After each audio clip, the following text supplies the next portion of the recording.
दर्शकों, Punjab plus channel पे आपका स्वागत है। आज हम आए हैं नुमानपुर IVF एंड इनफर्टिलिटी सेंटर।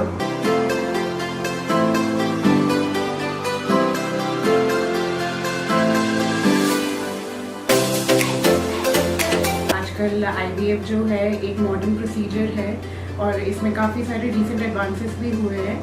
तो फिर IVF की सुविधा से आजकल जो इनफर्टिलिटी की इतनी कॉमन हो गई है आजकल, तो उससे जो है इनफर्टाइल कपल्स को बेबी का सुख मिल जाता है।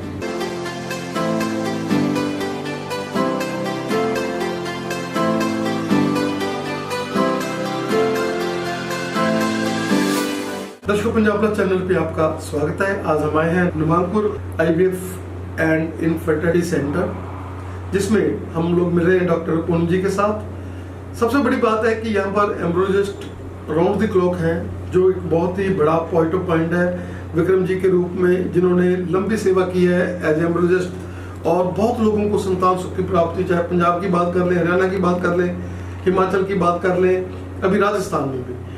डॉक्टर पूनम जी, स्वागत है आपका हमारे स्पेशल शो में। Thank you. डॉक्टर साहब, क्या कहना चाहेंगे कि कोई जमाना था कि लोग बाबाओं के पास जाते थे कि हमें बच्चा हो, और आज आप लोग एक ऐसी सौगात लोगों को दे रहे हैं जो लोग इनफर्टाइल हैं, जिनको बिल्कुल ही कोई आस नहीं होती, उन लोगों को आप संतान सुख की प्राप्ति करा रहे हैं। क्या कहना चाहेंगे? देखिए, आजकल का जो लाइफस्टाइल है, आजकल के लाइफस्टाइल की वजह से इनफर्टिलिटी काफ़ी कॉमन है। तो वो बाबा एंड ऑल का तो ज़माना आजकल चला गया है, ठीक है। और आजकल IVF जो है एक मॉडर्न प्रोसीजर है और इसमें काफ़ी सारे रिसेंट एडवांसेस भी हुए हैं। तो फिर IVF की सुविधा से आजकल जो इनफर्टिलिटी की इतनी कॉमन हो गई है आजकल, तो उससे जो है इनफर्टाइल कपल्स को बेबी का सुख मिल जाता है। अगर हम बात कर लें, इस सेंटर की बात कर लें, जो कि इतने बड़े एम्बियंस के साथ आपने बनाया हुआ है और इसमें आपने हर चीज़ बिल्कुल लेटेस्ट लगाई है, और सबसे बड़ी बात विक्रम जी के रूम में एम्ब्रियोलॉजिस्ट जो है वो राउंड द क्लॉक है। क्या कहना चाहिए? विक्रम जी बहुत ही अच्छे, बहुत ही एक्सपीरियंस्ड एम्ब्रियोलॉजिस्ट है। जैसे कि आपको भी शायद मालूम होगा, हमारे ये सेंटर में 1-1.5 साल के अंदर 100+ बेबीज, मतलब आउटकम काफ़ी अच्छा है, टर्नओवर काफ़ी अच्छा रहा है हमारा। तो बस विक्रम जी का हाथ तो काफ़ी अच्छा है, काफ़ी एक्सपीरियंस्ड है। मैडम, क्या कहना चाहेंगे कि लोगों को ये लगता है कि अगर हम लोग मैडम पूनम के पास जाएंगे तो कोई ना कोई भगवान हमें खुशबू दे ही देगा। क्या कारण है? क्या आपकी काउंसलिंग में है? आप IVF को लास्ट रिजोर्ट मानते हैं? सबसे पहले आपको ये रहता है कि हम लोग इनको काउंसलिंग करके, इनको कुछ सिंपल प्रोसीजर्स हैं जिनको उसके साथ ही हम लोग ठीक कर दें। अगर बिल्कुल भी प्रॉब्लम आती है ज़्यादा, तो फिर हम लोग IVF की तरफ जाते हैं।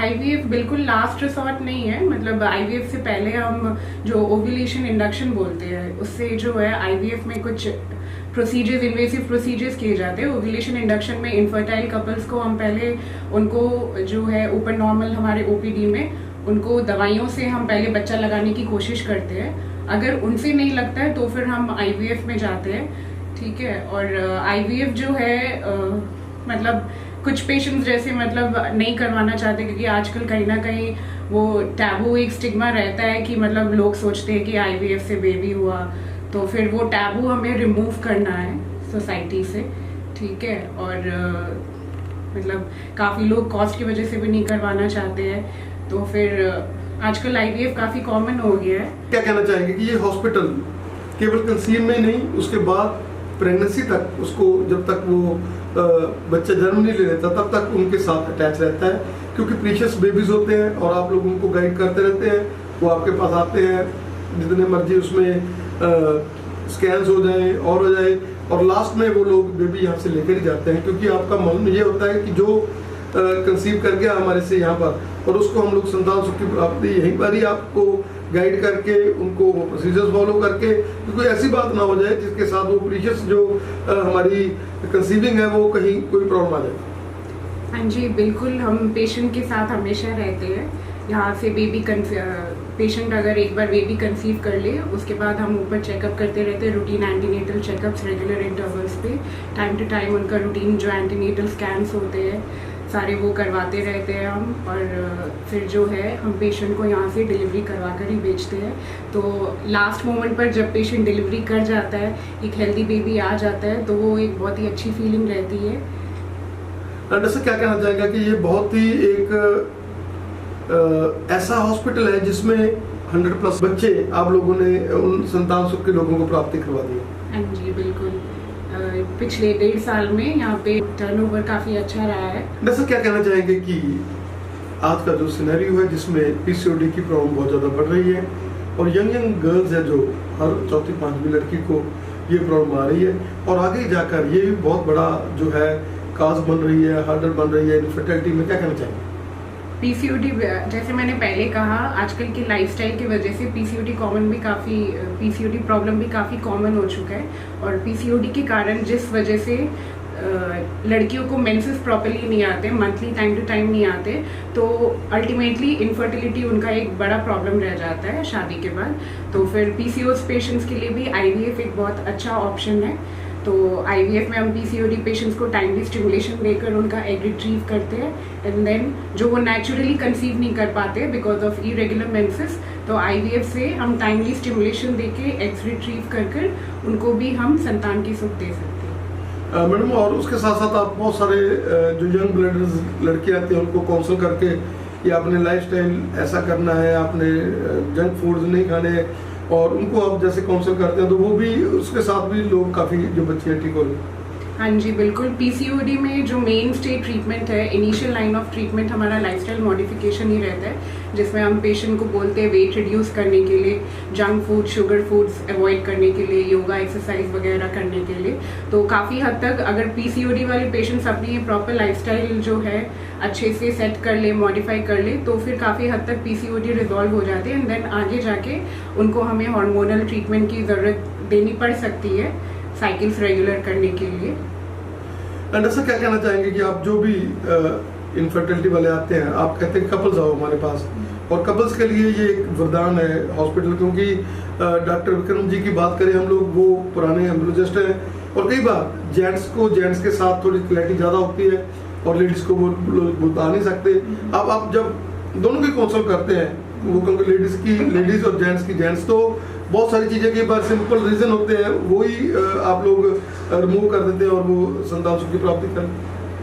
देखिए आजकल तो वैसे मतलब ज़माना काफ़ी फॉरवर्ड हो गया, ज़्यादा लोग जो है उतना संकोच नहीं रखते। आजकल मेल फीमेल दोनों ही, एक कपल में दोनों ही वो मतलब ये ब्रांच ऐसी है कि हमें उनसे खुलकर सब कुछ बात करनी पड़ती है डिटेल में। चाहे कई बार पहले ऐसे होता था कि लोग जो है सिर्फ फीमेल का कारण मानते थे इनफर्टिलिटी का, तो आजकल लोग वो समझने लगे हैं कि नहीं, 50% ऑफ इनफर्टिलिटी केसेस में रीज़न जो है मेल फैक्टर का भी रहता है। मेल फैक्टर इनफर्टिलिटी भी काफ़ी कॉमन है, ऑलमोस्ट 50% ही है।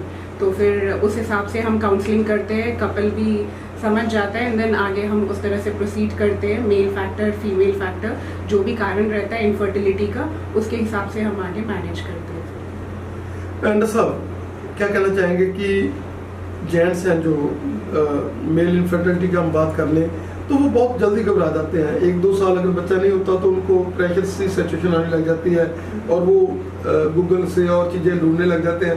क्या कहना चाहेंगे कि सबसे बड़ी बात तो कि प्रेशर रिलीज, आप लोगों को प्रेशर नहीं रखना। अगर आप साथ में रह रहे हो, नहीं हो रहा बच्चा, तो प्रेशर नहीं रखना, इसको ईज गोइंग लेना है। कोई बात नहीं है, कई बार कोई प्रॉब्लम आ जाती है, सिंपल रीजन होते हैं जिनको हम लोग रिमूव कर देते हैं, चाहे वो लेडीज में चाहे जेंट्स में। हाँ जी, मेल फैक्टर जो है वो जैसे मैंने आपको पहले बताया, वो भी काफ़ी कॉमन फैक्टर है इनफर्टिलिटी का। तो कई बार लोग समझ नहीं पाते कि उनका बच्चा क्यों नहीं हो रहा है, तो हमें प्रॉपर हिस्ट्री लेकर उनको उस तरह से काउंसलिंग करनी पड़ती है। कई बार होता है कि हस्बैंड वाइफ जो एक फीमेल के फर्टाइल डेज रहते हैं उस टाइम पे साथ में नहीं रहते हैं, तो इस वजह से उनको बच्चा नहीं लग पाता है। कई बार हमारे पास ऐसे पेशेंट्स आते हैं जिनके हस्बैंड बाहर वर्क कर रहे होते हैं, साल में मुश्किल से 1 बार 2 बार वो मिलते हैं, तब जाके उनको बच्चा नहीं लग रहा होता है, और फिर वो अंडर प्रेशर आ जाते हैं कि शादी को इतने साल हो गए और उनको बच्चा नहीं लग रहा है। तो उन केसेस में हमें प्रॉपर काउंसलिंग की ज़रूरत है, और कपल को जो है हमें उस तरह से एडवाइस करना पड़ता है, फर्टाइल इनफर्टाइल डेज एक्सप्लेन करना पड़ता है, एंड देन उस हिसाब से हमें उनको आगे मैनेज करना पड़ता है। तो क्या कहना चाहेंगे कि मेल्स को भी घबराना नहीं चाहिए, चाहे सिंगल स्पर्म है तो भी आज उनके पास चांस है, क्योंकि आप लोगों के पास नई नई टेक्निक्स है, एक सीविधि है आपके पास, और जिसके साथ आप जेंट्स भी जो है वो संतान सुख की प्राप्ति करवा सकते हैं। जी बिल्कुल, मेल्स को घबराना नहीं चाहिए। सिंगल स्पर्म तो क्या, अगर उनके सीमेन में बिल्कुल भी स्पर्म्स नहीं है, जिसे हम एज़ोस्पर्मिया कहते हैं, तो उन केसेस में भी हम पेशेंट को आईवीएफ की जो वेरियस टेक्निक्स रहती है, टेसा पेसा एंड ऑल, जिसमें हम उनके स्पर्म्स टेस्टिस से खुद रिट्रीव करते हैं एंड देन आगे बच्चा लगाते हैं। तो हमारे पास उसका भी सोल्यूशन है, तो वैसे घबराने वाली कोई बात नहीं। डॉक्टर साहब, एंडोमेट्रियोसिस जो कि एक बहुत बड़ा हर्डल बनता है आईवीएफ में, अपने इनफर्टिलिटी में, क्या कहना चाहेंगे कि उसके लिए भी आप लोग बहुत ही ज़्यादा आपके पास टेक्निक्स हैं जिनके साथ हम उसको क्योर करके और उनको संतान सुख की प्राप्ति दे सकते हैं? हाँ जी बिल्कुल, एंडोमेट्रियोसिस पेशेंट्स के लिए भी हमारे पास सुविधा है। एंडोमेट्रियोसिस में एक्चुअली होता क्या है कि कई लोगों को, अगर मान लीजिए जो ओवेरियन चॉकलेट सिस्ट्स बन जाते हैं, तो उनके एग्स अच्छे से नहीं बन पाते, तो हमें उनका पहले एंडोमेट्रियोसिस कंट्रोल करना पड़ता है एंड देन उनको अकॉर्डिंगली स्टिमुलेशन देकर एग्स बनाने पड़ते हैं। बहुत ही सीवियर एंडोमेट्रियोसिस में अगर मान लीजिए एग्स बिल्कुल ही नहीं बन रहे हैं, तो फिर उसमें हमारे पास डोनर ओवम का भी ऑप्शन अवेलेबल है, तो उनसे हम उनको बेबी का सुख दे सकते हैं। Doctor you run institution, you long data हमें समय देने के लिए, और आज हमें इस जो नाम ही आपने वैसा रखा है कि जिसके साथ हम लोग एक जिंदगी की आस दे रहे हैं लोगों को, आपका बहुत बहुत धन्यवाद। Thank you. वैसे क्या कहना चाहेंगे, बहुत ही बढ़िया आईवीएफ के साथ आप लोगों ने ये आईवीएफ सेंटर बनाया है, और सबसे पहले काउंसलर रूम है जिसमें पेशेंट आते हैं, प्रेशर होता है उनके माइंड में, उनको काउंसलर बातचीत करते हैं, रिलीज करते हैं, उनको बताते हैं कोई बात नहीं, यहाँ पर रिजल्ट्स आपको मिलेंगे, आप टेंशन नहीं पालें किसी की, और उसके बाद वो पेशेंट आपको मिलते हैं। जी, this is doctor Poonam Hisaria. ये हमारा Navankur IVF Hisaria multi specialty hospital में ये हमारा काउंसलर रूम है, जहाँ पर हम कपल को बैठकर अच्छे से काउंसलिंग करते हैं, उनकी प्रॉब्लम सुनते हैं और उनको समझते हैं, आगे फिर उन्हें हम सब कुछ आईवीएफ के बारे में बताते हैं। आप देख सकते हैं कि 100 में से काफ़ी बच्चों के यहाँ जो फोटोग्राफ्स हैं, और बाकी जो लोग हैं वो भी अटैच ही है साथ में। यूरोलॉजी रूम है जहाँ पर हम सीमेन की जांच करते हैं। ये हमारा रिकवरी रूम है जहाँ हम प्रोसीजर के बाद पेशेंट को यहाँ पर अंडर ऑब्जर्वेशन रखते हैं। हमारा ओटी रूम है जहाँ पर हम पेशेंट का सारा प्रोसीजर्स करते हैं, जैसे आईयूआई हो गया, ओवम पिकअप हो गया, और यहाँ पर हमारा अल्ट्रासाउंड मशीन है, हेड एंड हमारे एनेस्थेटिस्ट वहाँ पर संभालते हैं, एनेस्थीसिया का वॉइस मशीन है वहाँ पर। लैब है, तो यहाँ पे जैसे जो वर्ल्ड की सबसे अच्छी मशीन है इस टाइप इंटीग्रा 3 एक्सी मशीन, उसी पे सर प्रोसीजर करते हैं। ये 150 इंच है, इस पे जो मतलब एम्ब्रियो तैयार करते हैं 3 to 5 डेज का रखते हैं इसके अंदर, एक बार मतलब फर्टिलाइजेशन कराने के बाद, तो वो 3 से 5 दिन का एम्ब्रियो इसी के अंदर चलता है। ये लेमिनार एप्लो यहाँ पे जो डेनुलेशन वगैरह की जो कार्रवाई होती है वो करते हैं।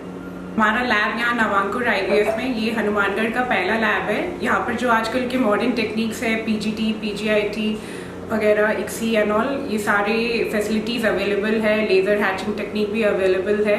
तो मॉडर्न मशीन्स जैसे आप लोगों ने देखा, इनके थ्रू ये सारे मॉडर्न टेक्निक्स हमारे लैब में अवेलेबल है। होने के बाद हम यहाँ पर माइक्रोस्कोप के अंदर फॉलिकुलर फ्लूइड को देखते हैं। डेन्यूटेशन प्रोसीजर के बाद ओवम जो है अलग से रखकर हम यहाँ इंक्यूबेटर मशीन में आगे रख देते हैं। क्या कहना चाहेंगे कि ये जो राज है 100 से ज़्यादा बेबीज का, और जिसमें विक्रम सर और आप, और उसके साथ साथ आपका वो स्टाफ जिन्होंने फ्रंट ऑफिस पे मिलना है, काउंसलिंग करनी है, वो लोग भी पूरी तरह से पॉजिटिविटी के साथ और बहुत अच्छे तरीके के साथ डील करते हैं पेशेंट्स को, क्या कहना चाहेंगे? किसी भी सेंटर का बैकबोन उसका स्टाफ होता है। हमारे यहाँ पर काफ़ी अच्छे स्टाफ है जो हमारे कई बार हमारे एब्सेंस में भी, अगर हम इधर उधर बिजी रहते हैं ओटी वगैरह में, तो वो अच्छे से संभाल लेते हैं हमारे पीछे से सब कुछ। और पेशेंट को वो भी रेगुलरली अटेंड करते हैं, काउंसलिंग करते हैं। उनका भी बहुत बड़ा हाथ है हमारे IVF सेंटर के सक्सेस रेट में। एक से मशीन है इंटीग्रा 3 जिसको बोलते हैं, जो आज आप अगर विदेशों में भी देखोगे जैसे अमेरिका कनाडा में, तो इंटीग्रा 3 से ऊपर का कोई वर्जन अभी तक नहीं है। इसका फ़ायदा ये है कि यहाँ पे अगर जो बिल्कुल लो स्पर्म काउंट वाले पेशेंट हैं जिनका टीज़ा भी करना पड़ता है, तो उनकी जैसे सर्टोली सेल भी उनको ग्रो करवा के अपन मतलब स्पर्मेटेड भी एग के अंदर वो इंजेक्ट करा के उसको फर्टिलाइज कर सकते हैं। और इसके जैसे लेज़र हैचिंग की वो सारी सुविधा इसके अंदर है, ठीक है। जैसे सर लेज़र हैचिंग भी करते हैं, PGD PGS, वो सारा इसी पे मतलब आराम से मतलब वो कम्फर्टेबली हो जाता है। इस टाइप की मतलब एक रोबोटिक मशीन है। ये हमारा लेमिनार है। इस पर इंटरव्यूल करने के बाद जो वॉलिकल फ्लूइड आता है उसको स्कैनिंग करना और उसको डेमोलेशन करना, ये सारा जो प्रोसीजर है ये इस लेमिनार के अंदर होता है। 150 इंक्यूबेटर है। एग को फर्टिलाइज कराने के बाद जो एम्ब्रियो तैयार होता है उसको 3 से 5 दिन का जो एम्ब्रियो है वो इसके अंदर